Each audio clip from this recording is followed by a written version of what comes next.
Olá! Hoje é 29 de novembro, eu sou Ana Carolina Zitlag e eu tô aqui no Catar para cobrir a Copa do Mundo. Nos últimos episódios aqui do podcast, eu contei um pouco sobre vários pontos importantes para entender o contexto desse país. Claro que com uma semana de visita não dá para englobar tudo, mas eu quero compartilhar essa jornada de descoberta com vocês para mostrar como o Catar pode ser complexo e controverso, exatamente como a nossa casa e qualquer outro país por aí. Este podcast é oferecido por Itaú Personalité. Tem acesso ao mundo de possibilidades com o cartão Black que é como você quiser. Cashback, pontos ou zero anuidade. Peça já o seu Itaú Personalité Black e faça suas experiências renderem.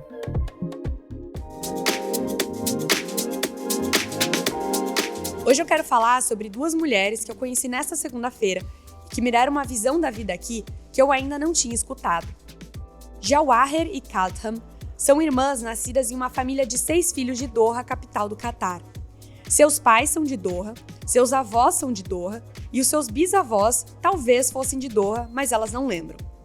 Elas são de uma das famílias mais antigas do país, que estavam aqui antes dos estádios, dos arranha-céus e dos shoppings de luxo em arquitetura francesa, como que eu as encontrei para um café.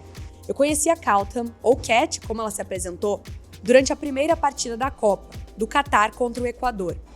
Ela e 2 de suas outras irmãs estavam na fileira da frente à minha. E, depois eu fui saber, todos os seus primos e tios preenchiam as outras cadeiras à minha volta.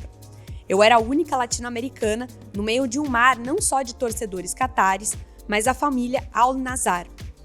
Em um dado momento, eu fiz alguma pergunta para o grupo da minha frente. A Cat virou, respondeu com um sorrisão daqueles, com os olhos apertados, cobertos por uma maquiagem brilhante que contrastava com o lenço escuro e moldurado no seu rosto. A partir dali, a gente começou a conversar. Trocamos telefones e eu, alguns dias depois, perguntei se ela ou alguma amiga toparia dar uma entrevista sobre como é morar no Catar. E mais do que isso, eu queria saber como é ser mulher e morar no Catar. Eu fiz essa pergunta com uma certa porcentagem de certeza de que seria difícil conseguir uma resposta afirmativa. E vou contar por quê, bem sinceramente, por preconceito. Achar que essas mulheres não poderiam ou não iriam querer falar abertamente sobre as suas vidas, sonhos, permissões e proibições diante de uma jornalista que já tinha avisado que esse conteúdo seria filmado e sairia em tudo quanto é canto. Desde que a Copa passou a ser o assunto central do debate público, o Catar e as suas leis ganharam palco. Aqui, as mulheres não têm permissão, por lei, de dirigir, viajar para fora ou casar sem autorização de um homem da família, seja o pai, o irmão ou o marido. Só que as coisas estão mudando.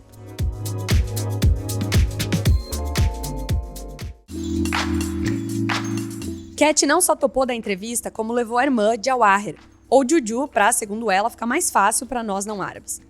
A gente passou 4 horas conversando sobre tudo que dá para conversar em 4 horas, incluindo religião, política, namorados, maquiagem e futebol.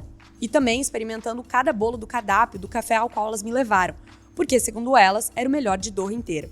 E administrado por uma mulher, o que, de novo, de acordo com elas, fazia tudo ficar mais interessante.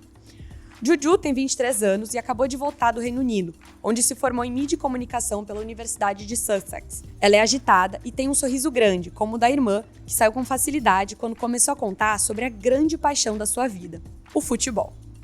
Ela jogava em um time da universidade e teve que parar por um tempo quando voltou ao seu país natal, até o outra equipe. Ela contou que, apesar de receber incentivo do governo para praticarem esportes, as mulheres Qatar ainda têm dificuldades porque a visibilidade do futebol masculino no país é muito maior, assim como os salários. A repetição de um padrão global. Juju diz que, a princípio, precisou convencer a família sobre jogar futebol e que foi fazendo isso aos poucos, insistindo em mostrar partidas dos seus times preferidos e chamá-los para verem jogar. Explicou para os pais que poderia praticar o esporte e ainda respeitar sua religião, o islamismo, que, segundo os costumes dessa família específica, pede que os cabelos sejam cobertos em público e que poucas partes do corpo fiquem à mostra. Mandava fotos vestindo o uniforme da universidade com as mangas mais largas que as das companheiras de time, assim como a calça que é por baixo da bermuda, além da proteção especial para cobrir os cabelos. Cat, a irmã de 26 anos, foi a primeira a ser convencida. Ela já cursava Economia e Administração em Sussex quando a caçula chegou na metade de 2017. Foram morar juntas e logo Cat foi intimada a ir a Londres acompanhar uma partida do Liverpool contra Manchester. Ela diz que Juju comprou 2 ingressos sem consultá-la e pediu que ela se arrumasse para viajarem dali a poucas horas. A irmã argumentou que preferia tomar chá e passear no shopping, mas a mais nova insistiu e lá foram as duas catares, sozinhas, pegar um trem para o clássico lotado do futebol inglês. A partir dali, se juntavam no sofá toda semana para assistir a partidas de vários campeonatos ao redor do mundo, incluindo, por algum motivo que nenhuma das duas soube explicar, uma quarta de final da Copa do Brasil de 2020, em que o São Paulo eliminou o Flamengo por 3-0. Juju lembrou desse placar e lembrou do último gol também dessa partida. Ela contou que às vezes ia aos estádios no Reino Unido sem a irmã e que tinha um pouco de medo de ser hostilizada por conta do hijab, o lenço que cobre a cabeça das mulheres muçulmanas. Mas também disse que isso nunca aconteceu e que, apesar de algumas diferenças, o que mais a incomodava na Inglaterra era a impressão que os estrangeiros tinham do seu país de que todos eram muito ricos. Só que não dá para negar que a riqueza aqui chama atenção. A poucos metros desse café em Doha, no qual conversávamos, fica uma das maiores lojas da Louis Vuitton do Oriente Médio.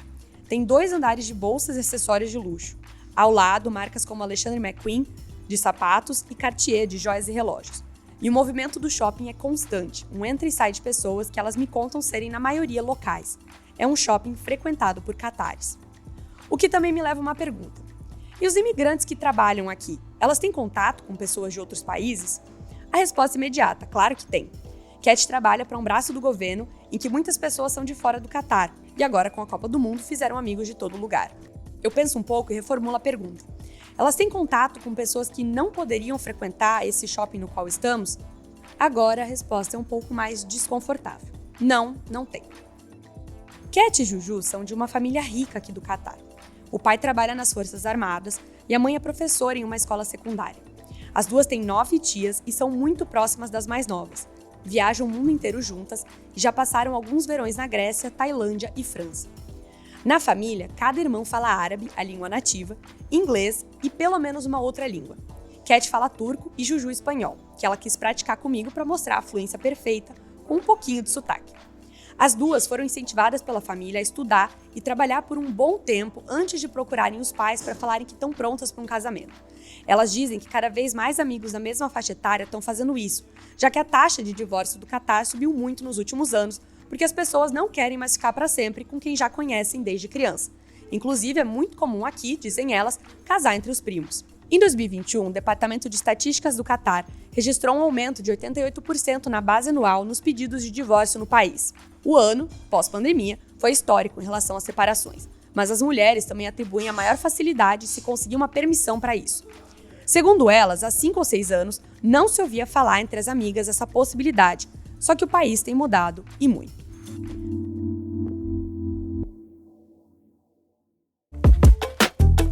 Amanhã, eu vou continuar falando sobre essas mudanças e também sobre como uma sheika está sendo responsabilizada por parte disso, ao mesmo tempo em que também é colocada pela mídia internacional como a cara do regime ultraconservador do Catar. Eu já falei dela no último episódio. E eu também vou falar agora sobre como essas minhas colegas Qatari a admiram justamente por essa dualidade.